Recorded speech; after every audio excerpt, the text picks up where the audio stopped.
Good morning. Yeah, we are going to have a thorough study in this session regarding uh, the more detailed about graphs, right? I know we have studied these in our previous sessions, but we'll be using some of the new packages. We are going to see some inbuilt data sets. What working we are going to see is, right, because we need to read and fetch those files. So for every graph, I think I'll be using some internal data set and we'll see those rows and columns, and accordingly we'll identify now how those rows and columns data are there. Might be in terms of whether it is factored or not, whether it is a numeric, whether it is a probabilistic, either in a row and columns, whether it is in terms of yes, no, male, female, right? So in these terms we'll be identifying those data sets. You need to go thoroughly with these because these data sets will have a visualization in your mind, and that will help you while in your coming up your exams, right? Because there will be a reference. If I say as you're going to use VA deaths, right? So this will be a inbuilt data set name in R, which will be giving the death rates in Virginia, right?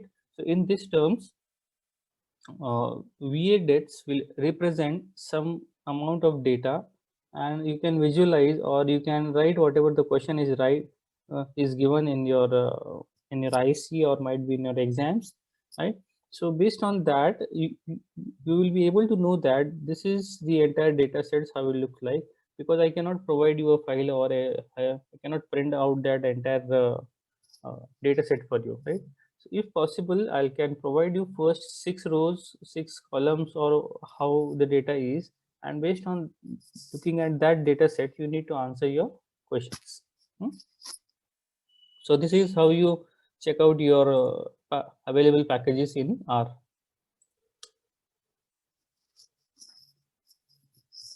Now there is one more a package as mass. I'll load it, library.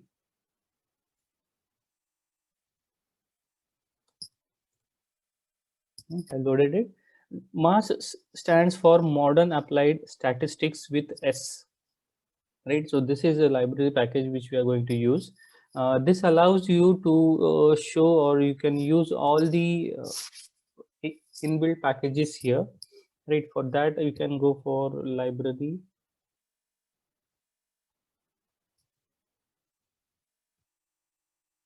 Data sets, right? So all data sets will be revealed here. And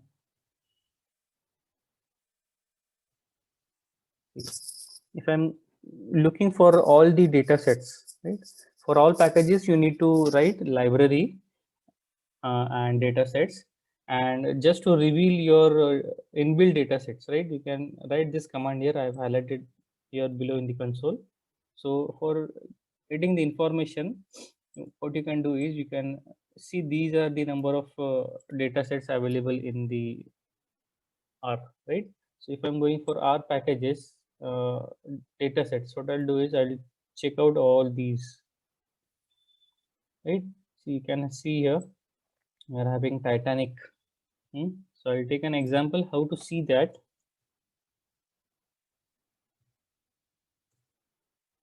Right?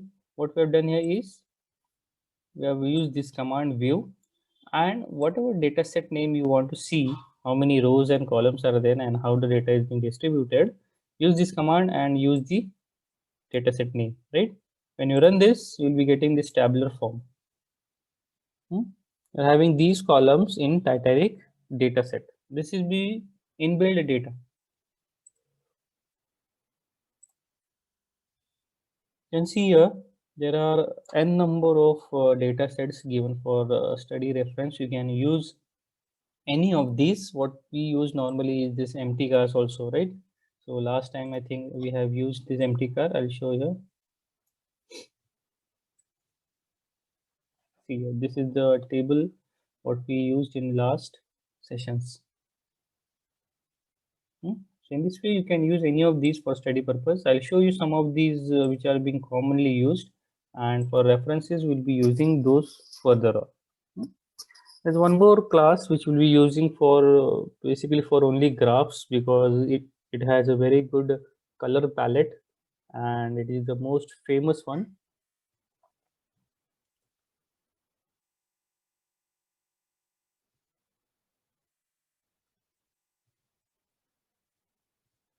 It's R Color Brewer, right? It really creates a very good looking color palette, especially for the thematic maps.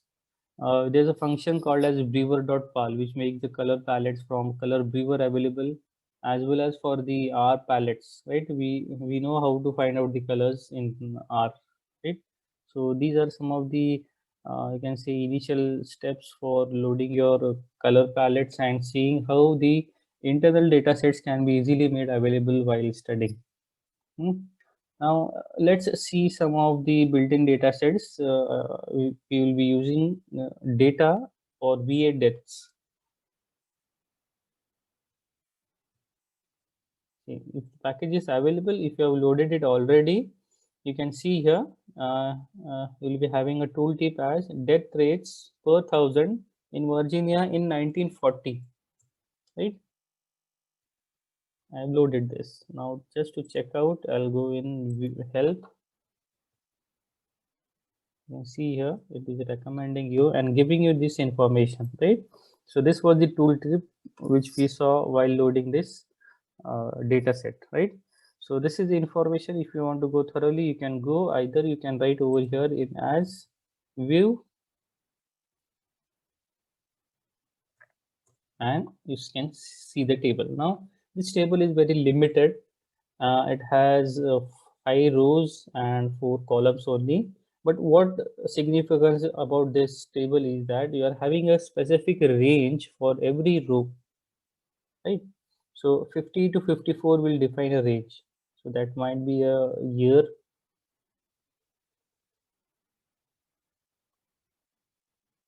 Hmm. So data is limited, short, easily to understand, right? So this is very efficient. So this data is from 1940, right? VA death rates per thousand in Virginia. Right? You can see this reference over here. Now what we'll do is by looking at this tabular form of this VA dates, we are going to create a plot. Usually in previous sessions, we plotted only one at a time. For image, we had a layout of displaying two plots at nearby, right? So that we can compare those two graphs. Now, if I want to increase that number of levels, if I want to place my graphs horizontally, vertically, right, or in a grid way format, so that I can compare two or more graphs at a time, might be for a single data set or with multiple data sets, I can do that, right? So for that, we'll be requiring a command as par, right? I'll be focusing on rows. So mf row, and now I need to tell him the grid, right? What kind of grid I am going to use. So what we'll do is we'll be use 2 by 3 row equal to 2 by 3. Now the layout is set. So where we are going to see, we are going to see here in the plot area, right? Because our all graphs will be displayed here. Hmm. Now we now here we will be plotting 6 graphs on the same plotting environment, right? Because it is 2 by 3, so there will be total 6 graphs, right? And which command do we use? We use plot command to display here. Now each timing graph or one of the vectors of y to the x-axis, right? So we'll draw a simple histogram first. I'll show you how that can be done in the different ways. So for histogram, first we need the data set. So which data set we are using? VA depths.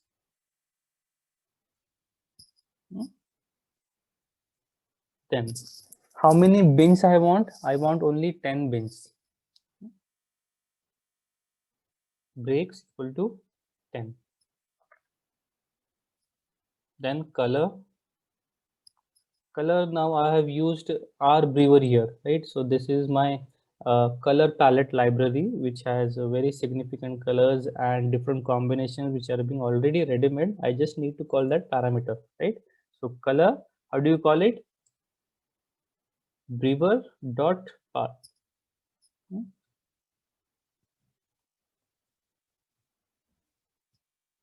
This is how you write it.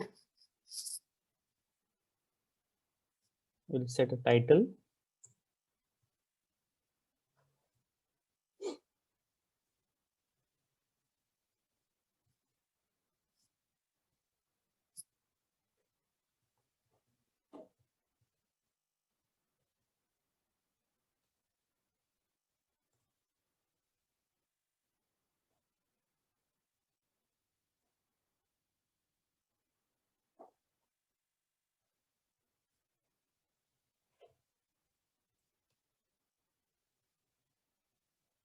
It's loaded.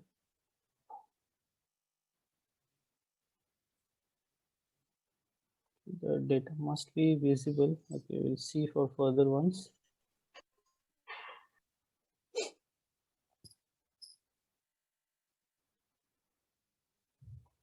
What I'll do is we need to draw 6 different graphs. I'll copy this and just will change the parameters. Right, so the data set will be same because we'll be working on the same one. I'll just change the bins. We'll take it 3 just to have a different combinations. We'll have this as set 2. So change the name.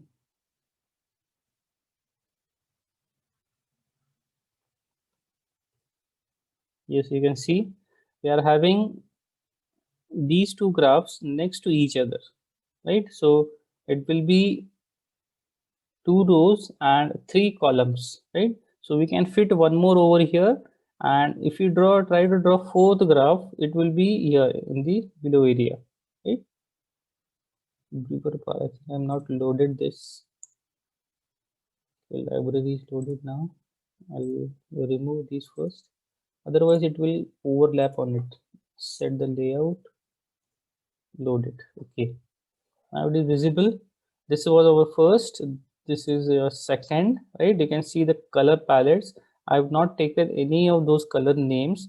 Depending on this brewer pal, what library we are using, our color brewer, right? So it provides you many color palettes which are already built in. We have seen one without using this R color brewer, that was rainbow, right, in pie chart. So obviously if I say rainbow, there will be 7 different colors. If I'm going to use 3 colors out of it, there will be only first 3 colors shown here, right? I'll zoom this, you can see easily. See here, there are 3 different colors, right? So it's green, yellow, and a little bit shade of blue, right? So these 3 colors then again continue with the same 3 colors as the graph moves on, right? Here also. But the number of bins, you can see this vertical bars, number of bins are accordingly what we have set. First we have given 10, so here are 10 bars, right? Then we have given breaks as 3, right? So we'll be having 3. So accordingly it will be moving on as you want it. I'll close this because we need to draw 4 more histograms. So I'll copy the same code and paste over here, and we'll change the parameters. Data set will be same. Now breaks will change to 7. Set 3, it will be set 1 with 3 colors. Okay, you can see the values again changing there. The graph is being reproduced in the third. Now if I try to write fourth one, it will be below the first one. Let's take 2 bins. The bigger set of 8.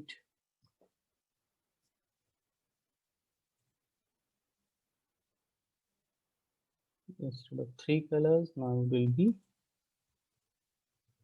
8 colors.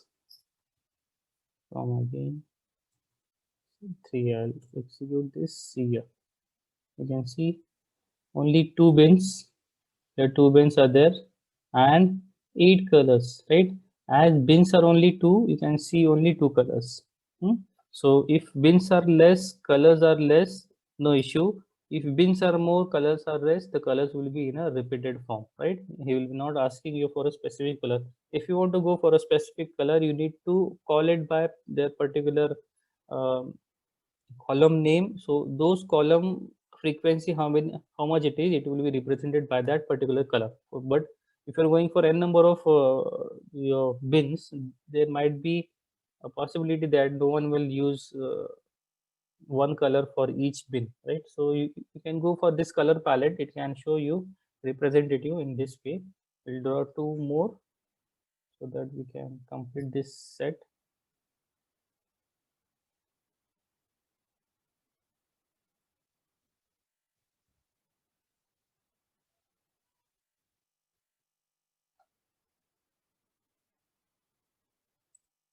We have some inbuilt names also. I'll take 8.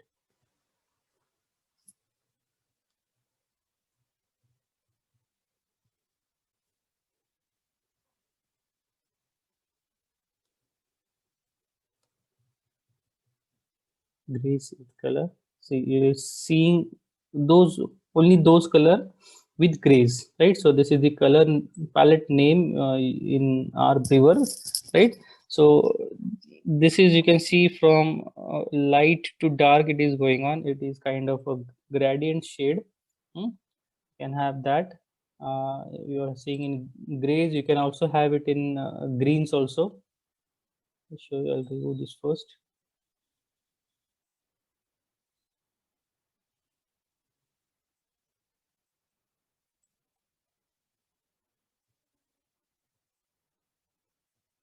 Greens.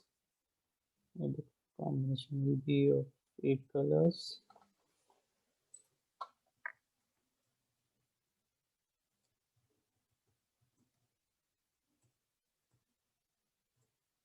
See, from different data sets, what I'm doing is I can plot on a single chart, right? You can save this chart also by exporting it into PNG or into a PDF file, and later on you can put up into your assignment or into your research paper and all, right? So this is how you can visualize data from different data sets or from the same data set, right? And you can compare here, or you can make a visualization chart so that the data scientist can make a decision over these graphs. Now here you are looking at the same data set. Might be there's a possibility that there might be 6 different data sets also. So that you can easily compare the ratio, or you can take a decision about your product.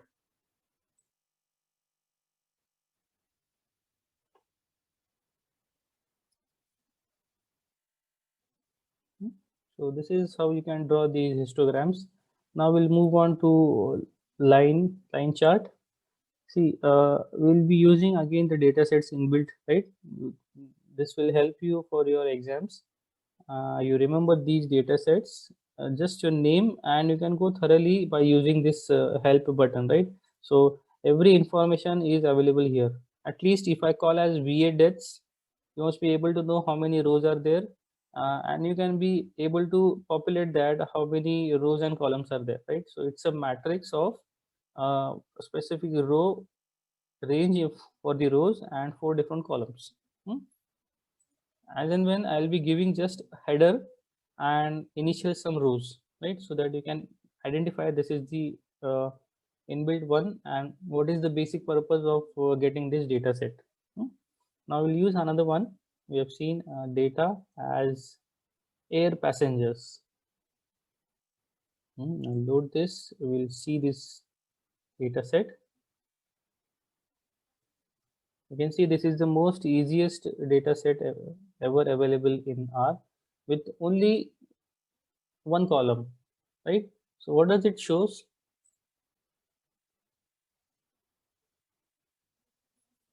Monthly airline passengers numbers, right, from 1949 to 1960. So this is the classic Box and Jenkins airline data, the little bit old airlines, right? So it is giving you a monthly time series, which is represented in thousands, right? So these are the number of passengers on board for this airline month wise, right? And see, these are the number of months which they have customers have been traveling. So we have total how many? 144 months and one column. So this is how you can see your inbuilt data set. Now what we'll do, will be displaying a plot in terms of a line chart, because we are having only one column. Now you need to identify here, there's no static way that for which data, uh, which graph should be used, right? Now you can see here there's only one column. So either I can go for line chart or a bar chart, right? Because that will be representing only the number of frequency for that particular month in thousands. I cannot go for heat map. I cannot go for some advanced charts such as mosaic, correlation, scatter plot matrix, right? Because those graphs will be needing two or more columns to represent my data, right? X and Y axis. What Y axis I'll be taking here in air passengers is the frequency, is the number of um, time series in thousands with respect to time, right? So these are some of the defaults, frequency or time you can go, but this is very limited data. I only want to see how many number of passengers were for this particular month. So that I can do it by just looking at the data, because there's only one column. But I want to see which month is having the maximum passengers for this airline. So for that I need to go for at least a line graph. So we'll plot it using plot function, name of the data set, air passengers. Yeah, there's some line type also, type L. I'll show you this different scenarios of how the writing the single character here. If I'm writing it as type L, L will be line, right? So P stands for point. So there are different keywords which I'll show you how they can be represented. We'll give a title first.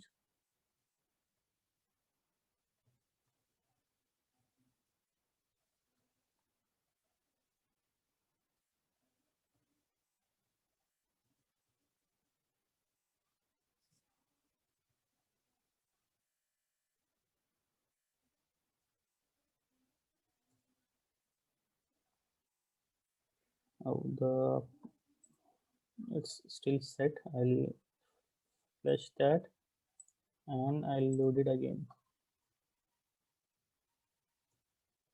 Okay. Here, no x-axis, no y-axis has been labeled, but still though it is showing you a line chart with respect to air passengers monthly basis and with respect to time. So time will be nothing but from 1952, it was from 1960. So it will be giving you a monthly basis timeline chart. You can see number of passengers are increasing.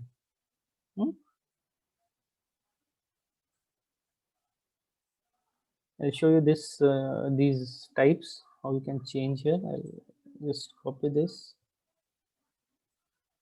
paste it over here. Instead of see, you have many of these. I'll write here in the notepad for just for type uh, line types. You can say, right? You have firstly as P, which will be representing as only points. Then we have used L. L will be representing as lines. Then we have O. O will be used such as over plotting points. Both you can have points and lines. Then we have B and C, points joined by lines. Then we have a small s as well as capital S, both will work same for staircase, steps. Then we have H, just like histogram.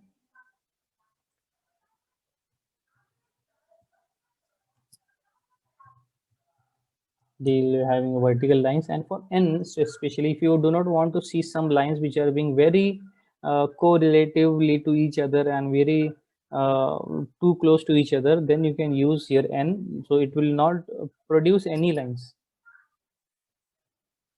neither points, right? So these are types of lines. See, this parameter we'll be using here. So suppose I've used now as L, I'll use as P, so it will be showing you only the points.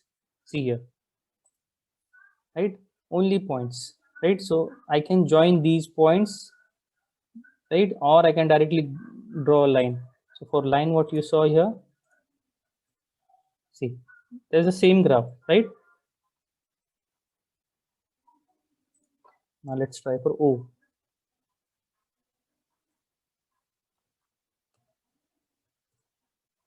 Now you're having both in the same graph, right? Lines joining with points.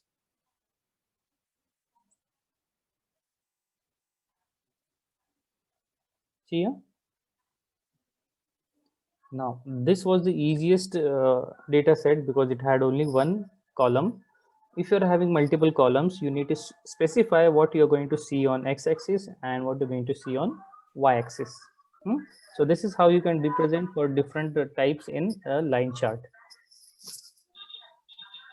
We are having a pop-up of last 10 minutes remaining.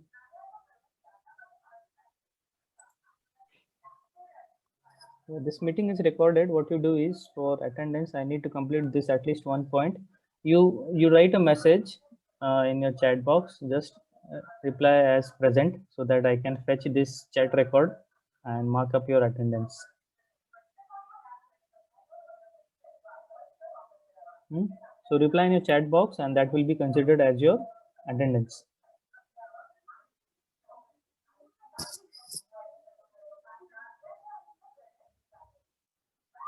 So parallelly your attendance will be marked. We'll continue with the lecture. Right. So this was bar chart. One very important data set, that is iris.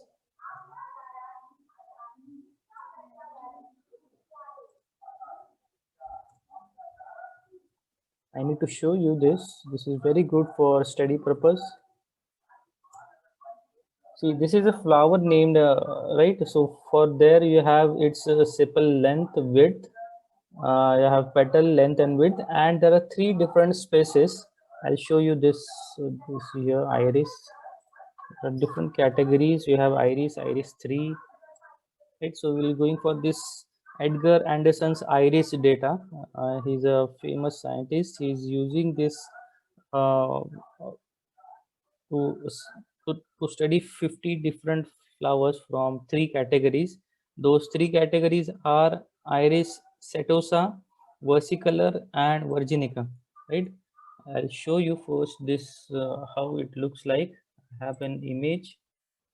So looking at that image, you can easily identify what is the purpose actually of that.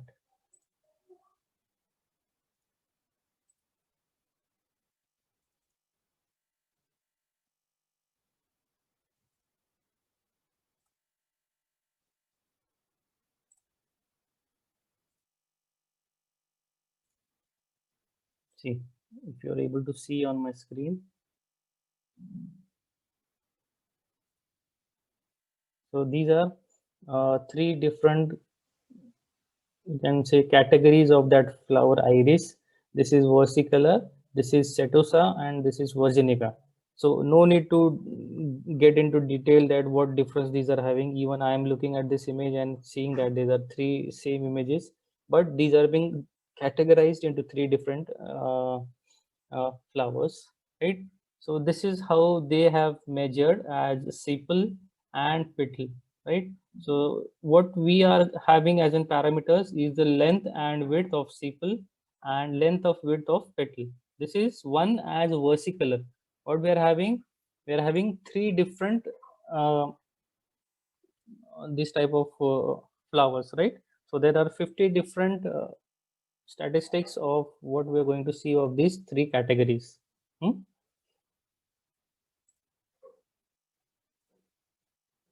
You can see here, these are the species: Setosa, versicolor, and Virginia. So this is how the iris data will be. This is very important because many of researchers use this data for study purpose, right? So we'll see a bar plot. If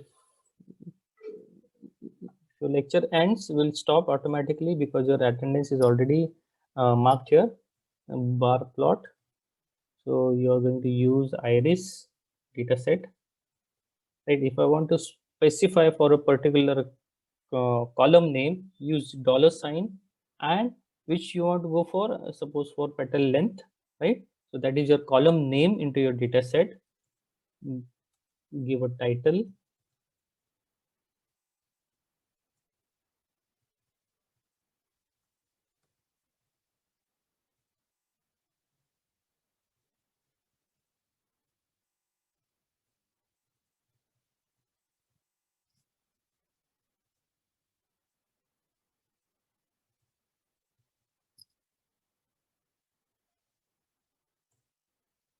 See, this is a bar plot. I'll zoom it. There are too many entries.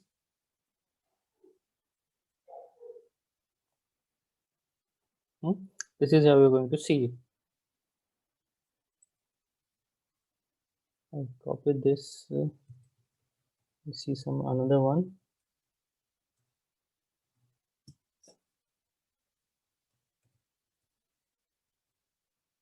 $, sepal, length, color, brewer. The package is already loaded. .pal 3 color set 1. Just send it here. Bar plot ends here. Now you can see there are colors in the same graph.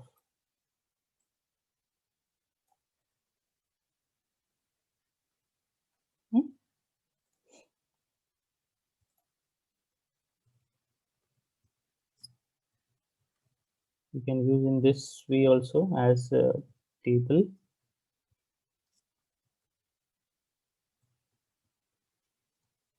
So depending on the species, rather than going for a column name for species, iris, sepal length.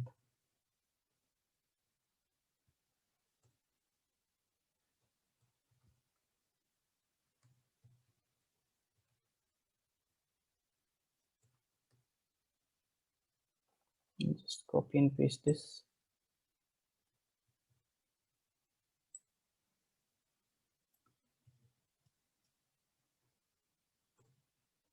Now you can have a bar plot of stacked one, right? You have seen this, but with brewer path.